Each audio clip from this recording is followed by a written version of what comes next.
We still do 7 NUFC Matters shows for free a week. But if you want to support the channel, there are a few ways of doing it. Hit the like button on each live broadcast or video. This helps the channel grow. Hit the subscribe button and select the all notifications option.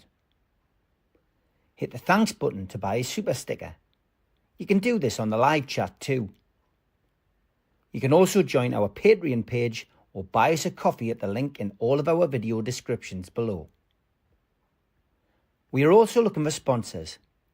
If you want our latest advertising rates and how you can get involved, then email John at nufcmatters1892@gmail.com.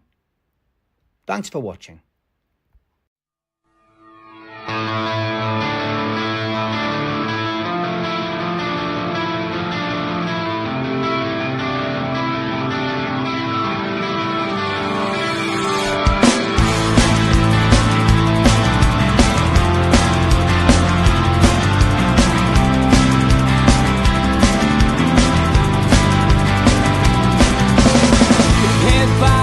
Critics attack. It feels like I've been talking to myself again.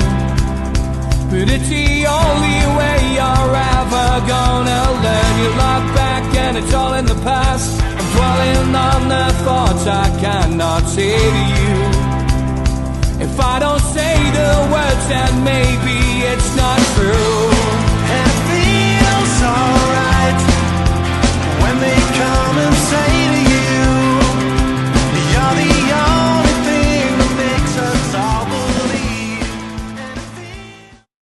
Good afternoon, welcome along to a UFC Matters with me, Steve Wraith. It is another hour-long Q&A that relies heavily on you because I'm hoping you will get some questions into me and I can have a natter with you for the next hour.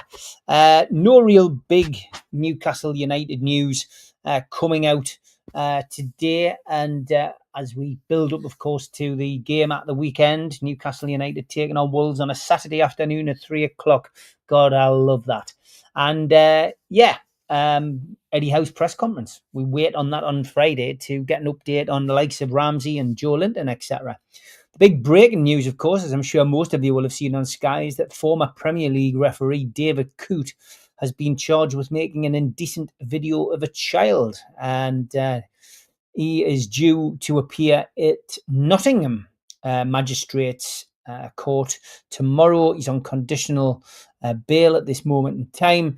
But yes, shocking news coming out of the world of football today. Other news, of course, we know that there's been a change of manager in Nottingham Forest yesterday with Ange Postecoglou not having to wait too long to get a return to the Premier League.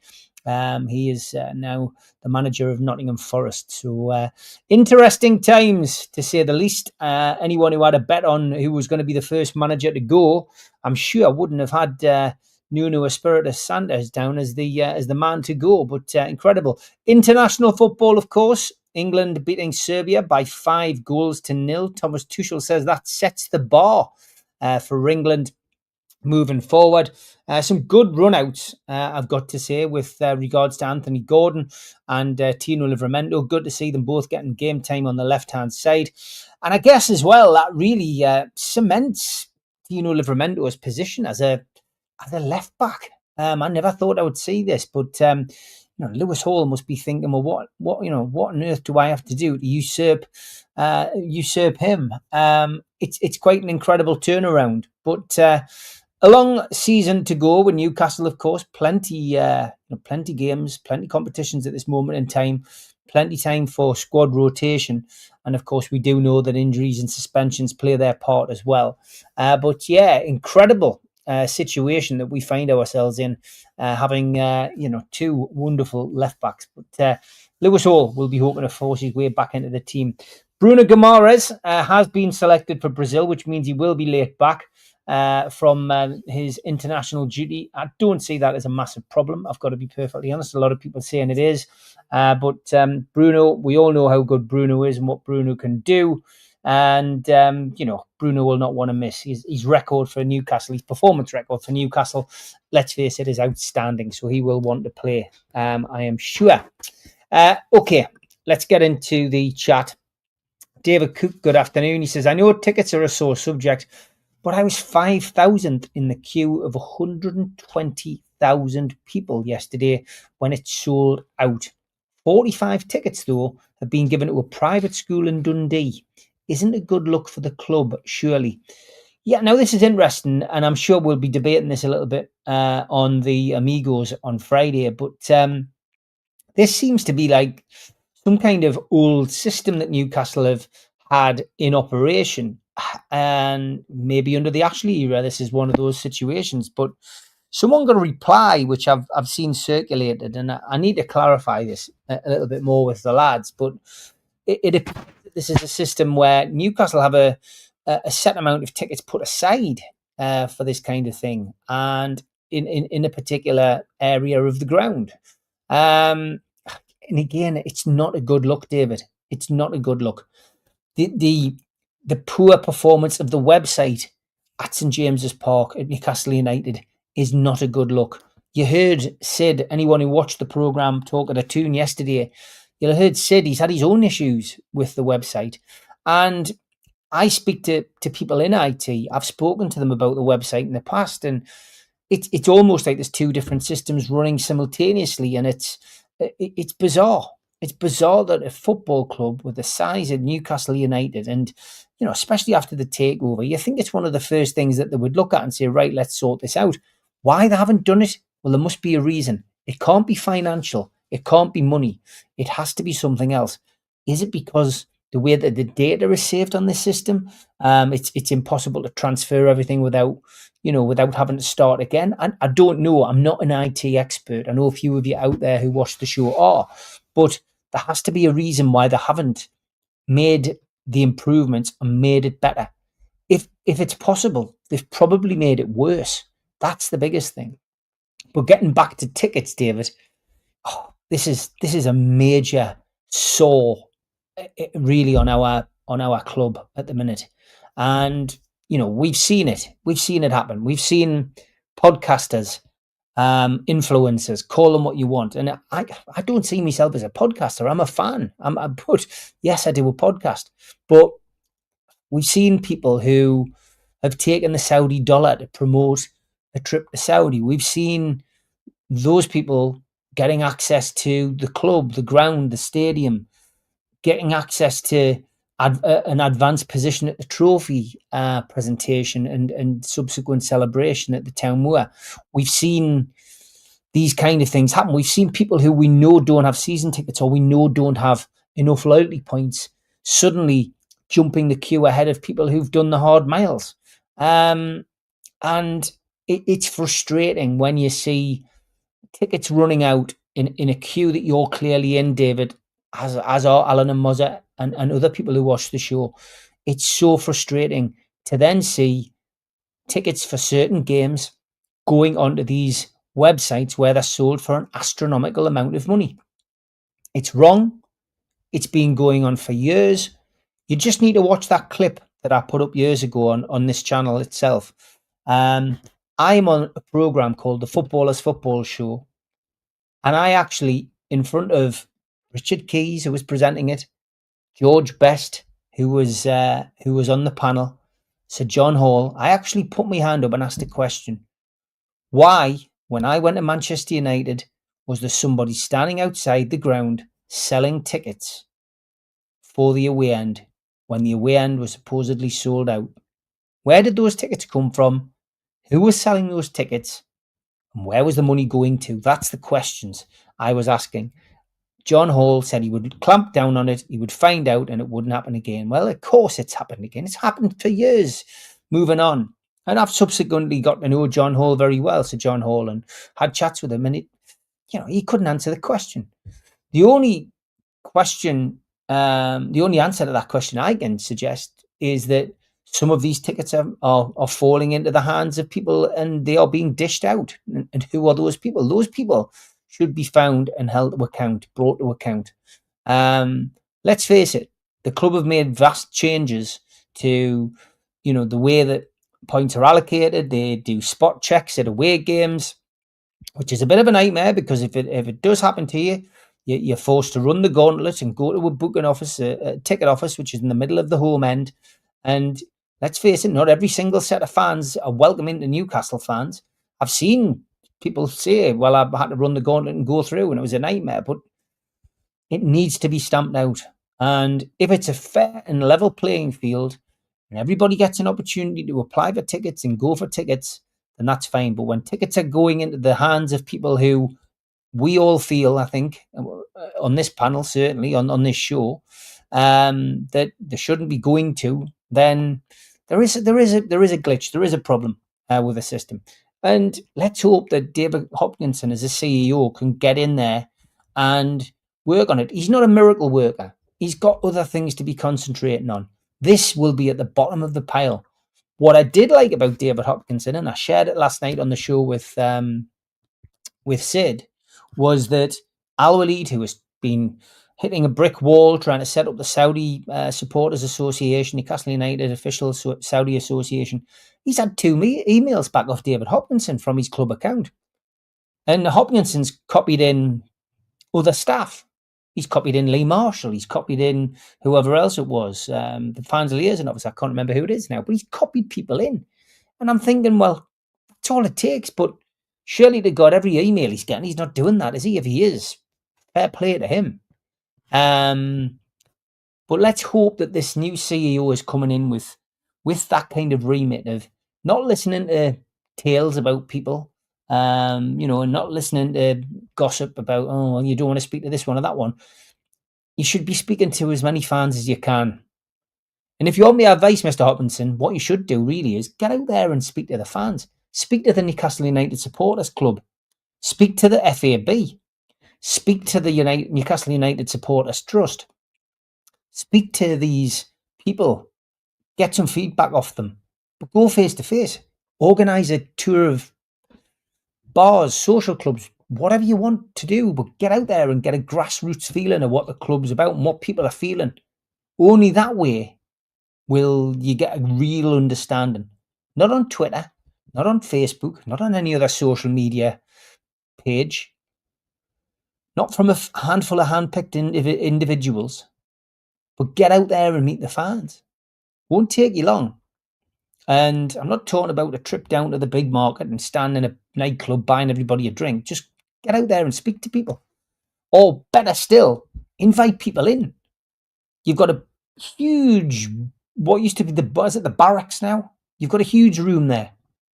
Get yourself a table and chair and a glass of water and randomly invite 500 people up there to go. You'd sell 500 pints plus, but just have a Q&A. Get people in, select questions from people, but give a talk or something like that. That's a great way of doing it. Get to know your customers, because essentially that's what we are. Anyway, David, you got us on a bit of a rant there, a wraith rant. John Askew, good afternoon. Hopefully the new CEO can help put the club on the right lines regarding stuff like ticketing, which is what I've said, and communication. It's vital we get right, and what's been going on doesn't reflect well on anyone. Correct, John, correct. On a similar theme, apparently Al Walid has had 2 communications. Oh, you're just repeating what I've said, John. I didn't read your stuff. Perhaps previously been no contact. That's encouraging. Yeah, that's what I've said. It is really time for the club to up the ante on sponsorship, regardless of the city case. Hopefully Mr. Hopkinson can help drive things forward in this ridiculous PSR world. It's absolutely vital. Yeah, I've had a couple of inboxes about this APT thing, about the big announcement where City have, they've agreed with the Premier League not to take forward that individual case. People asking us to get Keith on. I don't think it's worth getting Keith on with regards to that at the moment, because we don't have an answer to what's going on. We don't have the final outcome of that case, all of those 100 plus charges. And once we've got that, I think then we can discuss things. But where are we going to go? What are we going to do? Why haven't Newcastle done this then? Why haven't they done that? But at the moment, I don't think it's healthy, after the summer we've just had, to have a podcast talking about, speculating and adding fuel to the fire, because that's essentially what we will end up doing. And for me, Keith knows a lot more about APT and all of this than I do, but I don't think it does anybody any good having a discussion about stuff which there isn't an answer to yet. It's all subvertive. It's all guesswork at the moment. Once we have an announcement from the Premier League to say this is what the outcome was when we took Man City to task on the 150 charges, then we'll have something to talk about. So forgive us if I don't get Keith on immediately, because I just don't think it's worth discussing that at the moment. I really don't. That's my opinion. I'm sure the lads will have a little say about what the outcome is of that previous situation, which we just heard this week. Where could it go? But I don't think it's worth dissecting it to the point of having an hour-long discussion with Keith on it. It's because at the moment we don't have an answer. When we do, I think people will be right. The school tickets seem to be getting mentioned quite a bit. So we'll probably discuss that on Friday. Get your questions in, folks. I'm way behind with the chat, so maybe you have, but get your questions in. Steve, knowing how important this Saturday's fixture is to kickstart our season, how would you like to see the team line up with our attacking line? Says Gary. Great question, Gary. What I want and what Eddie Howe will do are two completely different things. I don't think we're a million miles apart. I know it's not popular with some, but it is popular with others. Nick Pope to start in goal for me. I don't think Nick Pope's done anything wrong so far with regards to his performances. And, for me, he's kept 2 clean sheets. The other against Liverpool, well, not to keep a clean sheet against Liverpool, will there be many who do that? I don't think the back four needs to change. I think Kieran Trippier has played very well at right back, as has Tino Livermento at left back. And I think the 2 centre-halves will remain at this moment in time for this game as Dan Burn and Fabian Schär. I think the midfield picks itself. I would be very surprised to see Joelinton back in immediately, although we are expecting him to be fit. Eddie Howe did say the last time he spoke to the media that Joelinton should be back for this game. But Eddie will have one eye on Barcelona, I'm sure. Jacob Ramsey, Les said, was interviewed on TV last night and didn't seem to have any issue or any any injury concerns. So we're hoping that Ramsey's fit. I think we could go with maybe Bruno if he's okay, Tonali and Ramsey maybe. Maybe they could be a 3. We are playing Wolves after all, who got off to a horrendous start of the season. Gordon can't play, of course, so it'll have to be Barnes on the left, I think. Alanga on the right. And I think you'll probably go with Walter Marder up front. I think that he should do that. It's a chance for him to get his confidence up very early, and maybe he's got a goal on his debut. We know how this works, of course. If he misses a couple of sitters, then he's going to be judged on that and that alone immediately by the media. But I don't think Asula did enough in that last game to warrant a start. He could alternatively go with an unchanged team if Ramsey's fit. It didn't get beat. It drew 0-0 at Leeds, got a point away. And then he could bring on the 2 forwards in a different formation. But I expect, because he's been training, he'll have trained more this week. Voldemort at the start. And I think that'll be the team. Would I make any changes to it? Would I change anything from that? Again, you've got one eye on Barcelona. You see, Darren, I don't think Wissa will play. I think he'd be a sub. I think he could probably start against Barcelona, but Wissa doesn't get back till Thursday. He's not going to have enough time to train with the team. And yes, he's played in the Premier League, but I just think he'll go with Voldemort. I really do. Would I make any other changes to it? If you're fit, I'd play your best team. I would probably play the 3 usual suspects in midfield and then bring in people. So I would probably go Joelinton, Tonali, Bruno in the middle, rather than Ramsey playing any part in that midfield. know it was a slightly different formation with Ramsey more on the left, but I would go with Barnes and Alanga left and right, Voltamada in the middle, but I would play Joe Linton rather than Ramsey. That's what I would do. Yeah, it'll be interesting. And Gordon is back for the Barca game next week. Yeah, he's not he's not suspended for that game, which is fantastic. Worcester starts versus Wolves with Nick on the bench. Do you agree? No, John, I don't. I'm catching up with John. John, you're preempting what I'm going to say, I think, by the comments you're putting in. No, I don't think he starts because he's coming back late. The only thing that gets him a start is he's Premier League ready, but he's not going to have time to play the formations. I'm just not sure that. I'm just genuinely not sure that he will go with somebody who's not had enough time. And that's what you're saying, Darren. He will start due to his Premier League experience. But Nick Voltamada is there, and he's ready to start. I would say he'll probably play. Anthony, good afternoon. Was there any buyback clause put in the Anderson deal with Forest? No, there wasn't. Not to my knowledge, Anthony, which is a nightmare. Absolute nightmare. And no sell-on clause anyway, which is Darren said as well, yeah. If Wissa and Nick play in the same team, that likely means a change in formation, which I think might be a good thing. What do you think? Well, look, it's horses for courses. I think he will go. I think he will go at times with two up front. And I think that a big man, little man can still work in this modern game.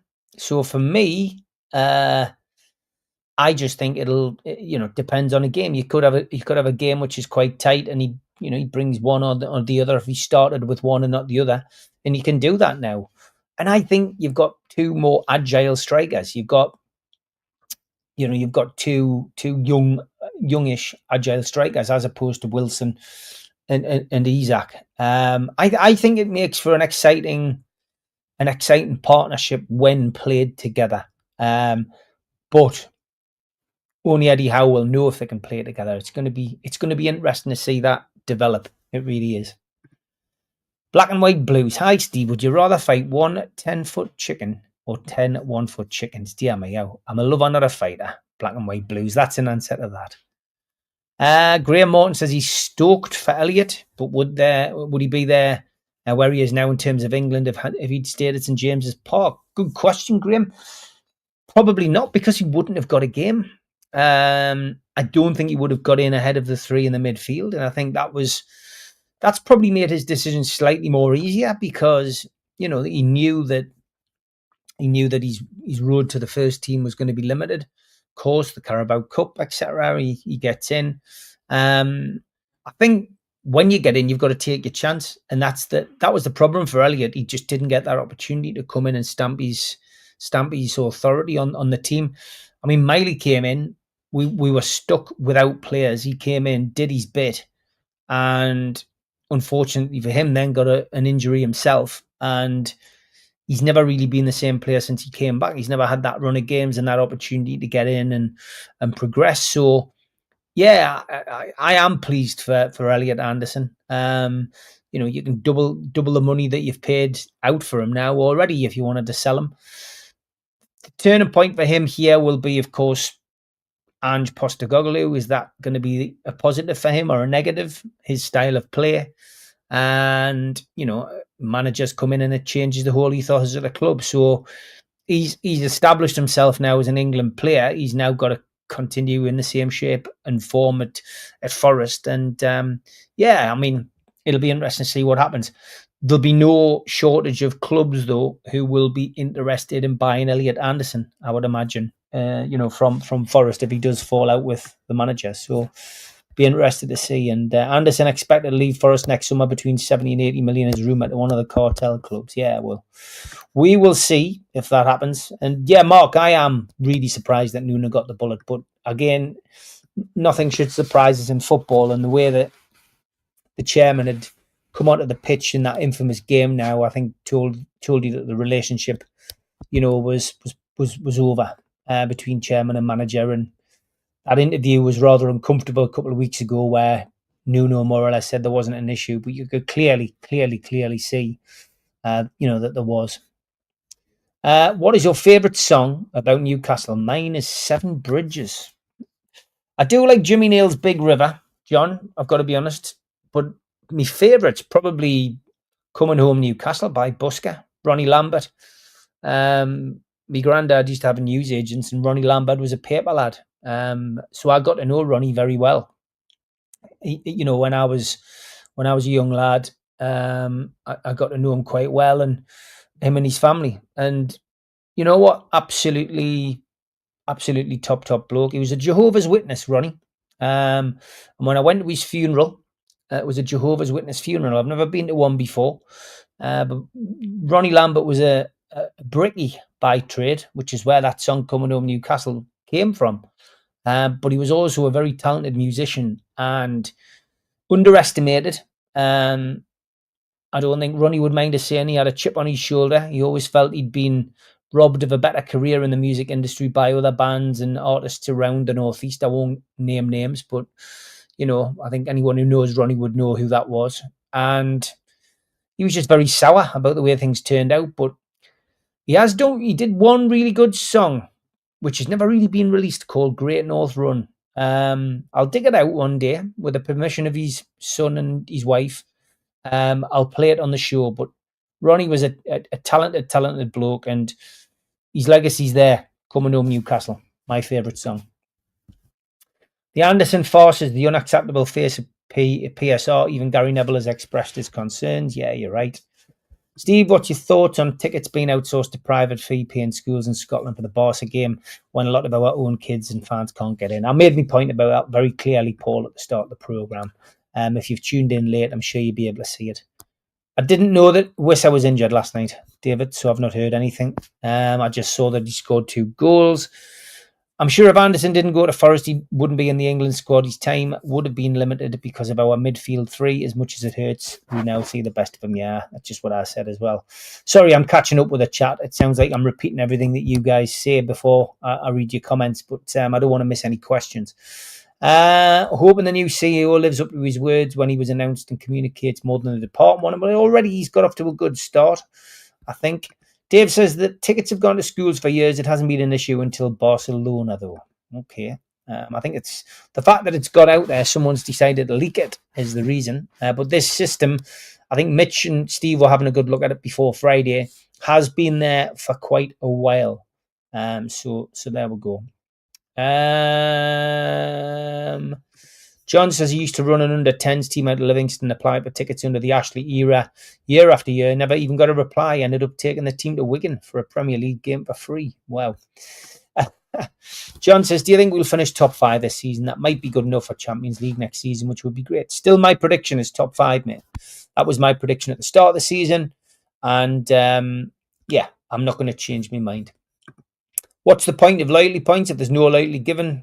Well, this is the burning question, isn't it? And it's one which I guess we'll never get an answer to.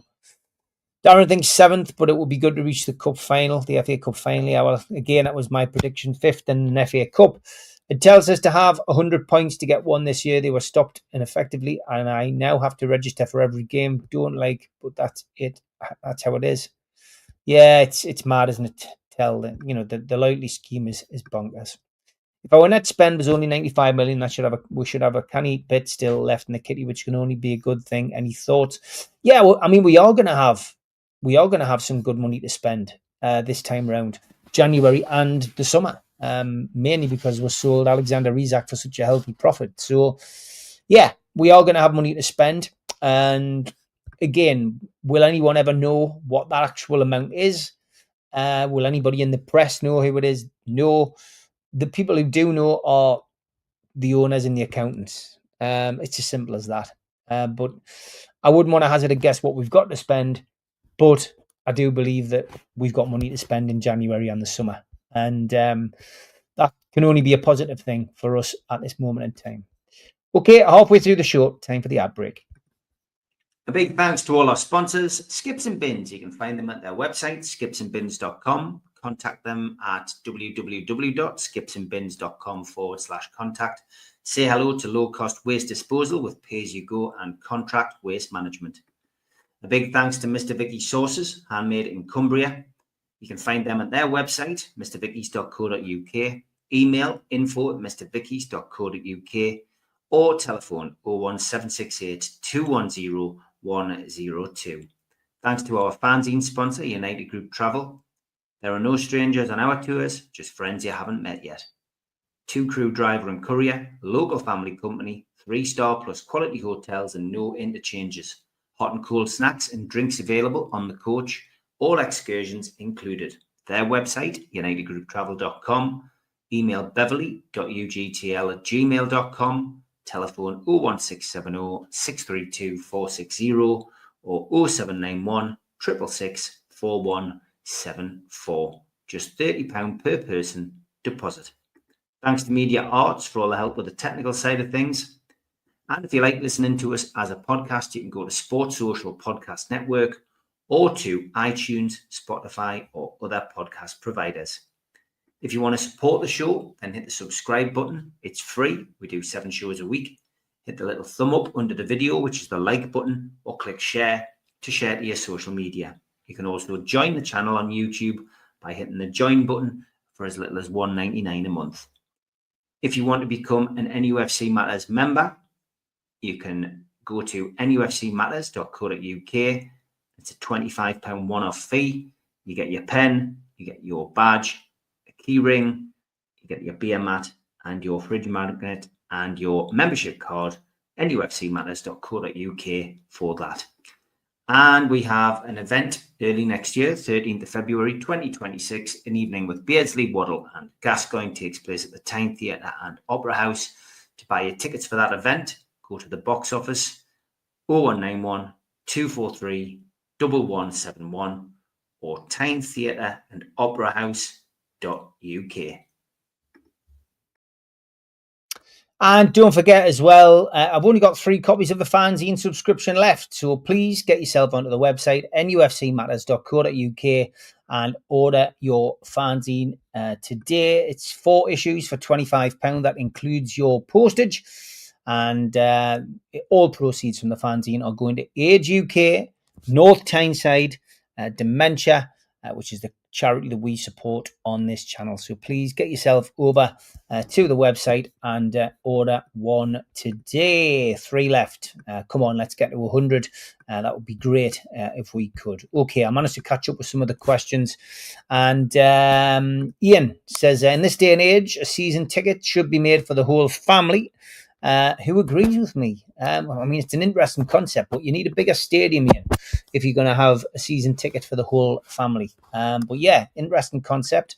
I wouldn't be against having at least an area for families. But yeah, I think there should be tickets for all. A lot of people. There should also be an area which is a pay on the day kind of area. Even if that's just 1,000. I would limit it to 1,000, say, and allow people who want to come to the match to go. But yeah, there'll be huge queues. But surely that's the whole point of a football club. It should be open to all and give people an opportunity. First 1,000 in the queue are the ones who get tickets. Just do something like that. But yeah, let's see what happens if we get a new stadium. Are you confident under the new CEO that the club will connect better with the fan base? Things were fine under Amanda. Again, I'm not going to dwell on that, John. I've already answered that in my rant earlier. But yes, I do think this new CEO will connect better, and he already has done. I'm bemused by the FAB, says Les. Did they actually communicate with the fan base, or are they essentially a secret society? I don't think they communicate on a regular basis. I think they just give their opinions. They've been handpicked, selected. It's not like the fans liaison committee. The one downside of the fans liaison committee was that they had to report to me. Had that group, the fans liaison committee, had a direct dealing with Freddie Shepherd and Sir John Hall, I don't think that would have ended. I think that would have continued on a regular basis with people being able to vote themselves on. I took the job. As fans liaison officer, and I was vilified and lambasted by numerous people. Fanzines and the like had a field day picking me off and having a pop at me and trying to make the job untenable. As it happened, I've got skin like a rhinoceros, but I essentially kept doing the job until I could no longer do it and didn't want to do it anymore. And, I moved on. I engineered my own departure. And I always feel it was because of me that that wasn't a success. Although it should have been a success had people supported me and what we were trying to achieve with it. But listen, at the end of the day, I think the FAB is like a secret society. I don't think the way that they were appointed is the right way of going about things. And you will always get the supporters trust will always feel as if they're having their nose pushed out of joint because, a trust is legally appointed. It's voted for, and they've got a constitution, and the Premier League say that you must communicate with the trust. So it's all very odd, our setup of supporters at the moment.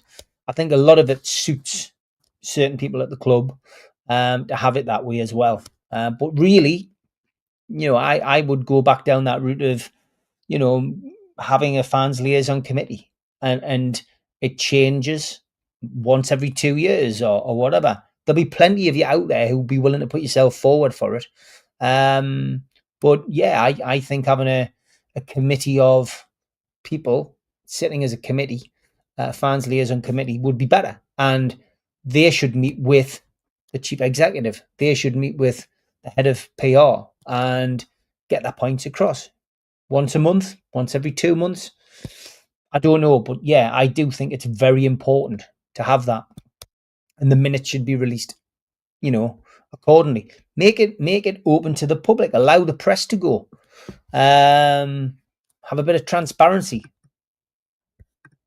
They say it'll take 18 months for lawyers to go through the results of the 115, so 2027 for the answer. Well, there you go.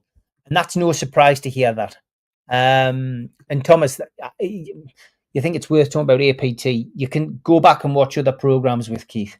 You can go onto other channels. Keith goes onto other channels and he talks about the APT rules. But I don't see the point in discussing any of it until we get an answer to what's happened with City's case. And if that's not till 2027, then so be it. But at the moment, I don't think there's any point in discussing it.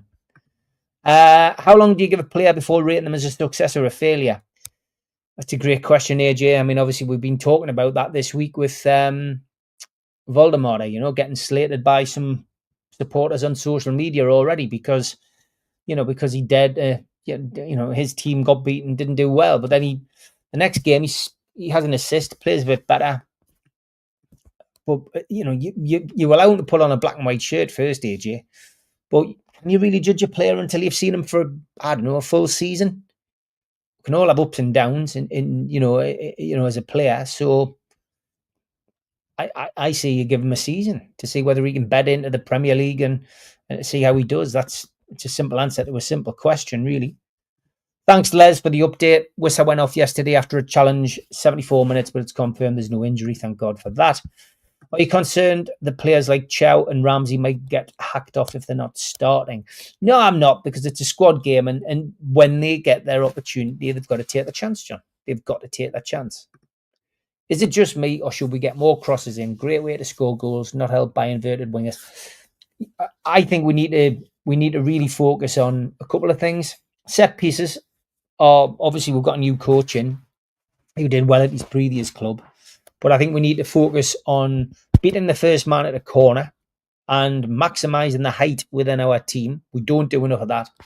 And the other thing, John, is have a bloody shot. How many times we manage to get to the edge of the box and don't have a shot is beyond me. Now, are the players being told to do that by Eddie? Are we told to walk it into the net or wait till there's more of a clear-cut chance? But I just think sometimes we could have a pop. And I think with the exception of Fabian Schär, it's very rare that we see anyone have a dig. Harvey Barnes cuts inside, has a dig. Anthony Gordon cuts inside, has a dig. Hopefully we'll see a bit more from Alanga and Bruno this season. But you want your midfielders to be pitching in with 8 to 10 goals in a season in a successful team. But those are the things I think we need to concentrate on. Do you ever think the hierarchy at the club will consider a similar strategy to Man City and challenge APT 2 or similar restrictions that affect us via arbitration? Well, I haven't done anything now, have they, Gary? They've not done anything now, so I'm not sure what the Saudis' intention is, but at the moment it just looks like it's not to rock the boat, and that's it. It's as simple as that, really. So I don't think they'll be looking at challenging anything. And again, I don't think they'll challenge anything until the Man City case is announced and we know what's happening with the Man City case. And at the moment, we don't seem to be any closer to that. And somebody in the chat suggesting 2027, which is 2 years away. I've not seen the clip from the overlap. I tend not to watch the overlap a great deal, to be honest. But yeah, I mean, they're putting fans in the big six in their place, fair enough. In the early 90s, Ronnie Lambert used to perform pre-match at the Black Bull, Barrack Road, used to do a great version of Imagine. Yeah, it was probably when Pugger had it, actually, Stevie Burns. But yeah, he was a great bloke, Ronnie. Ross Wilson already replaced a Forrest. What is the delay? I don't know, to be honest, David. I know the lads and people have suggested Ross Wilson is the man who's coming in. So maybe it's just taking a little bit longer than we expected. Afternoon, Jason.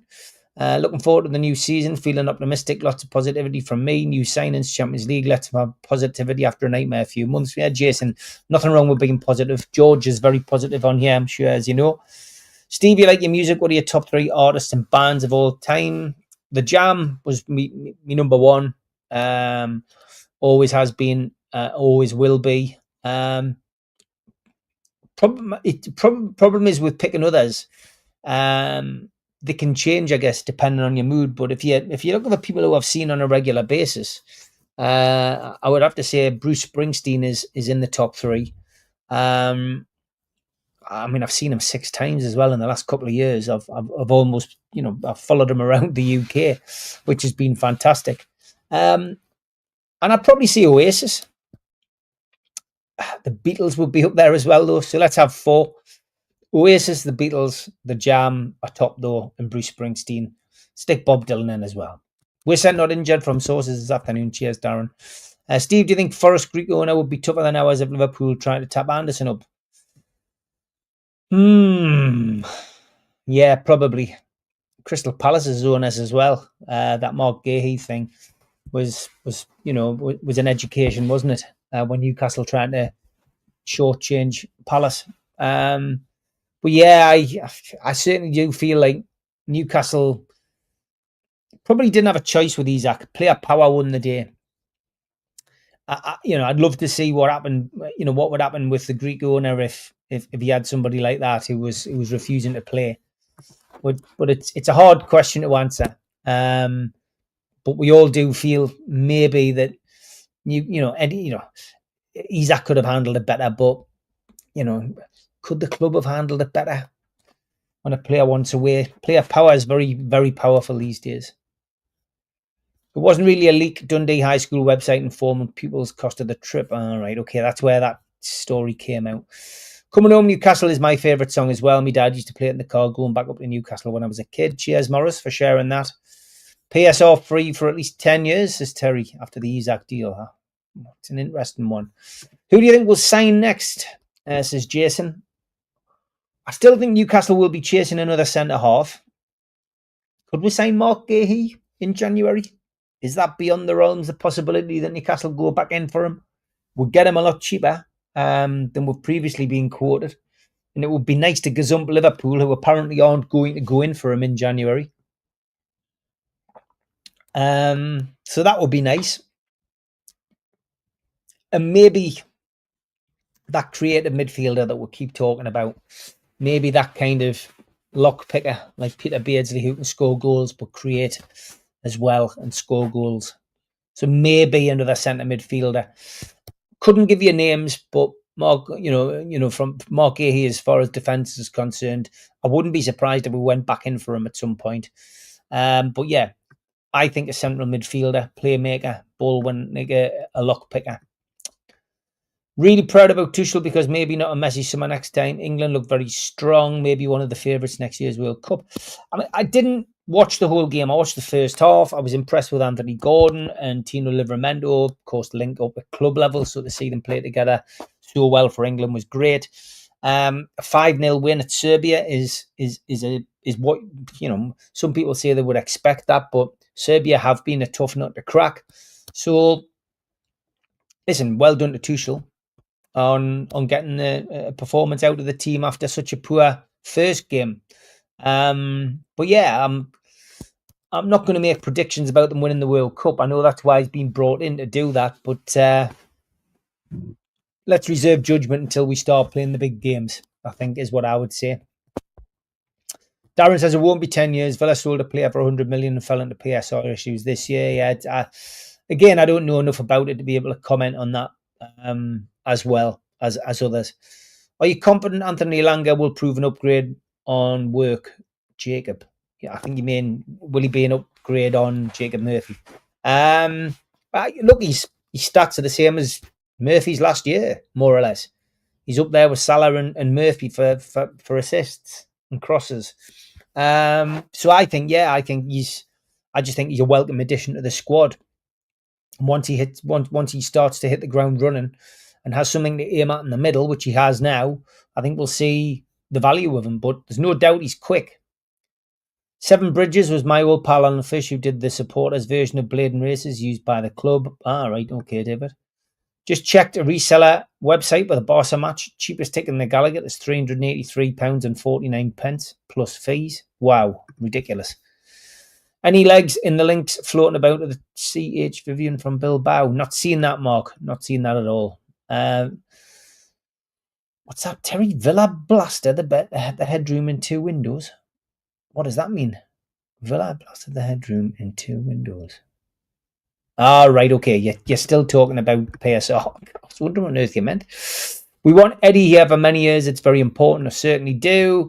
Villa also sold Duran for £60 million profit. Ramsey for £40 million profit. Shows how big their wage bill is. That is why we just couldn't give Isaac what he wanted. Yeah, that's a very good point. Villa owned by a cash-rich Egyptian, and he's not happy with PSR. Neither is Emre. Do you think there's a chance Villa will take some form of action to remedy the nonsense? Maybe they will, maybe they won't. Look, there's nothing to say that Newcastle wouldn't do it, but at the moment it's a strange scenario, John. But the top 6 cartel have been exposed more than ever over the last 2 years, or since our takeover. Something has to happen. Something's got to give.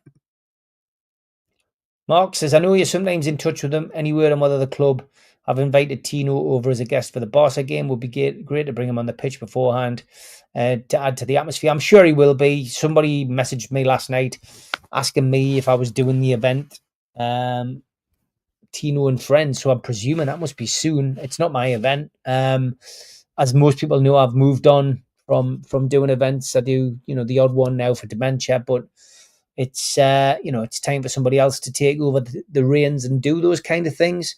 I do the odd one here and there, but it's I've done them all and more. So yeah, I'm sure Tino will be here, and I'm sure he'd be welcomed at St James's and on the pitch. But I do know the last time, and was this last year, the year before? His advisors rang us asking if they could get tickets for a match, and he was asked to pay for the tickets. So, whether that's still the same or not, I don't know. Thank you, Les. No problem. Wasn't the City APT case done behind closed doors? Yeah, well, it has been trolls, yeah, and nobody knows what the outcome is yet. Walter Marder can smash it if we give him a chance, and we will. Yeah, I think we'll give him plenty of chances. And yeah, it is stupid to slate somebody when he hasn't even played, for the club. Man City are allowed sponsorship income totaling 250 million a season. How much would even a relegation even hurt them? Hardly at all. Promoted in the first season, Champions League qualification the next. Joke. Yeah, it is a joke. It's set up for those new teams coming in not to be able to breach the top 6. Long throws seem the new in thing. George will have a field day, yeah, because they won't be taken properly. Maybe Ross Wilson is on garden leave. You're right. Tom Dixon. What do you think of the Peter Kay gig last weekend? Never seen him live. Right, okay. Peter Kay. First time I saw him, side splitting, never stopped. It's probably 6 years since I saw Peter Kay. And first thing about Peter Kay is he's lost a hell of a lot of weight. And to the point where he doesn't look like Peter Kay.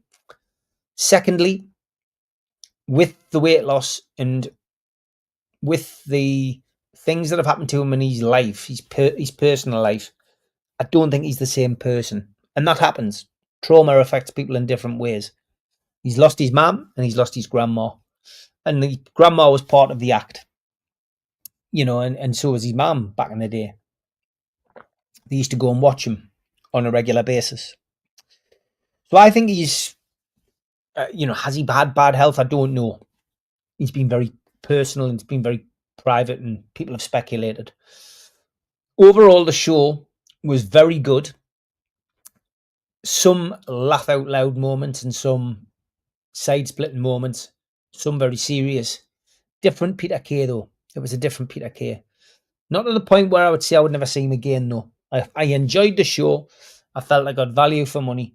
And I just hope he's okay, really, is what I would say, Tom. But those people saying rubbish and I walked out and this, that, and yeah, well, more fool you for walking out. Because the guy's a hell of an entertainer.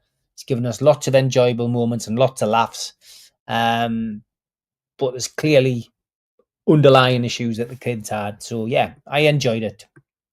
Tonali's got a terrific shot on him. Yes, Steve, have a shot and don't be scared to miss, as Supermax said. Good point. It's a great saying as well, isn't it? The SD at Brentford must have done a good job, and I think he's one of us, says John Phil Giles. Yeah, I think that's right as well, Les. Unless you're looking to break Premier League rules, the 115 and 2027 has nothing to do with Newcastle. Yeah, exactly, yeah. Let Tonali in on the set piece act. He's not very good at corners, John. His corners have been as bad as Trippier's in this first 3 games. I'm just hoping we get better service from corners for the likes of Wisser and Voltamada. We should have put a bid in for Paqueta. Good player, Terry. Obviously, the connection with Bruno, etc., always seems to play well against us. But yeah, that's the kind of player we need. That's the kind of player we need, Terry. Somebody who's exciting, gets the fans up the seats, but also can pick a pass and can put the ball in the back of the net. That's what we need, Terry. Guehi is beyond us now. Liverpool, Barca, Real Madrid, we can't compete. Eddie knew that we had to get him last summer or the chance was gone like he did with Tino. I wouldn't say it's gone, Benny. I wouldn't say it's gone. A little part of me thinks we still may well go in for him. Eddie is like a dog with a bone at times with certain players, and if there's still a chance that he can get him, I think he would. And I think he would be a good player for us. I really do.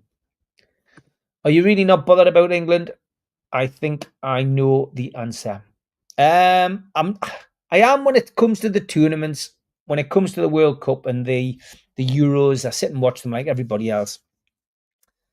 But since Gascoigne hung up his boots, it's never been the same. And we've never had a great centre midfielder since Gaza in that team. That's been the big problem for me, John. I think ultimately it's been poor player after poor player after poor player. And I can name them. Manu, Calvin Phillips, Fabian Delph, Ross Barkley, Oxlade Chamberlain, Scott Parker. None of them could lace Gaza's boots. We've never had a Gaza. And until we have a Gaza, I still don't think we'll do anything. We need Tuchel to do well to keep them away from Eddie. I agree. Who do you think will sign a new club contract soon? Well, I'm hoping. I don't know who will, Tom, but obviously I hope it's going to be Tino and Lewis Hall. Be nice to get, an extension on Tonali's contract as well. But the need really, I guess, this situation with Isaac will have caused uncertainty, I guess, in the dressing room. But yeah, we need to get a few of these players on longer term contracts, I think. Definitely. Any other questions? Let's see. I think I've gone through all the ones on there. Terry says he was on a flight to Colombia with Tino the night after the Barca game. Great lad. I sent you an article for the fanzine. Did you get it? Woof, we did. Thank you very much. And it will be going in the next edition. So thank you for that. And don't forget, if anybody else out there wants to submit an article, NUFC Matters 1892 at gmail.com is the email. If you want to submit an article, it's around about 800 words. So thank you, Woof. And we will be featuring that, as I say, in the first issue. Peter Kay was good, lad. I went to see him in Manchester last December. Cheers, Darren. The outcome of City's APT case is known. They did a deal with the Premier League. They get to keep their sponsor if they agree not to take the Premier League to court again. No change to the rules.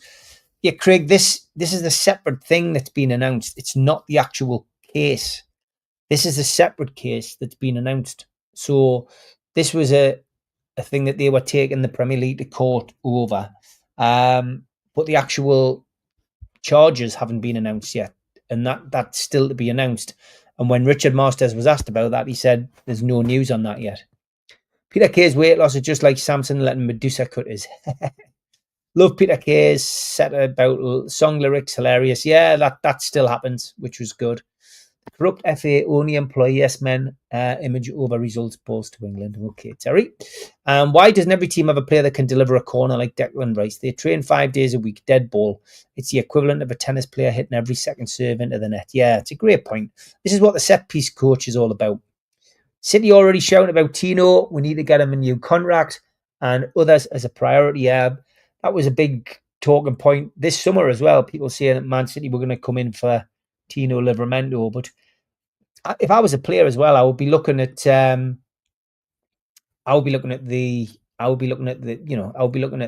way that they bring in players and then they don't get a game. That's what they would be looking at, you know. APT rules are as they were in 2021 before the Newcastle rules came in. The APT case is one that affects us, not the 115. Yeah, but the 115 charges, Craig, is still, it still plays a major part, because if the Premier League lose those, you know, if they've taken the task on 115 charges and they're not found guilty, then it widens things for us. We don't really know the full ins and outs of that case. That's what I mean. So there's still a lot to play for. That one particular case that has been chucked out, it's a lot different. So it's a strange scenario, and this is why I don't really want to discuss it on the show, Craig. And this is why I don't want to get Keith on at the moment, because it's all people guessing.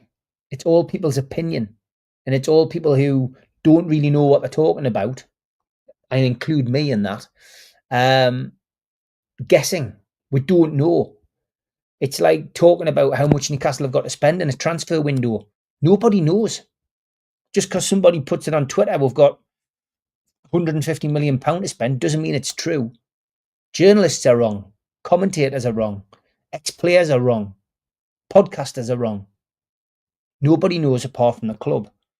And again, the same with this APT story. You know, it's not the beginning of, well, it could be the beginning of the end, but it's not the end game yet. It's not the end game. And that's the point I'm trying to reiterate, and why I don't want to spend too much time on the show talking about it, because we can have an opinion about that one case, but that's not the final outcome. And until the final outcome is there, it really is pointless speculating on it and getting everybody excited or depressed, which, as a podcaster, it's your responsibility, the people who listen, not to be spreading misinformation and not to be building people's hopes up or dropping people into a state of depression because they hang on every word you say. So that's why I'm not really focused too much on the APT case, because that's just that one case. And, you know, until there is a final outcome and we can move on, then let's talk about it then. And, you know, then we'll know. City got what they wanted. A record sponsorship has been approved now by the Premier League, by them dropping the case. That was Kevin Maguire mentioned yesterday. Nobody else can comment on this. So again, you know, Man City couldn't put a statement out. You know, but we do know that much. That bit is true, Darren. And yes, Kevin Maguire did put that out. Season starts Saturday, a full squad, window closed, reset, and let's go on a run. My daughter went with a tune to South Korea for PR. It's really weird, the artwork used to describe us. Cheers, Steve. Andy's pal. Hope you're well. Urban Geordie. We're starting on -7 because the club were too slow, says Steve. Steve, before you go, do we need a feeder sister club that we can loan players to get them reliable game time? Seems to work for Chelsea and Brighton, doesn't it? You know what? I'd love to be involved with another club, but it would be lower down the chain. Newcastle should link up with Gateshead. I've said it on here time and time again. Gateshead and Newcastle should work together. And we're working together with a women's team, so why can't we do it with a men's team? It could almost be, we loan out those players who aren't getting a regular game, or there's players who you think could make it, but they need to be trained up at the lower level. But Gateshead, 100%. I'd like to see Trippier stay. Then once he's finished playing football, and Newcastle offer him a coaching role at the club. Tom, I'd love to see the same. Man City's case against the Premier League rules and APT is about the setting of any FMV by the Premier League. Yeah, it stinks at the moment of corruption, El Capo. That's the one thing I'll say on it. It does stink at this moment. And that's why it's took so long. It's why it has took so too long. Premier League's too big for Marston to control. I agree with that as well. And so does Les. He's out of his depth. That hour has passed quickly. Thanks for the banter. Thanks for the questions. Back tomorrow, 6 o'clock tomorrow night with Supermac and Gibbo. Look forward to seeing you all then. And if you haven't subscribed to the Fanzine, why not? nufcmatterspodcast.co.uk. Please do. £25 for 4 issues. All proceeds to Age UK North Tyneside Dementia.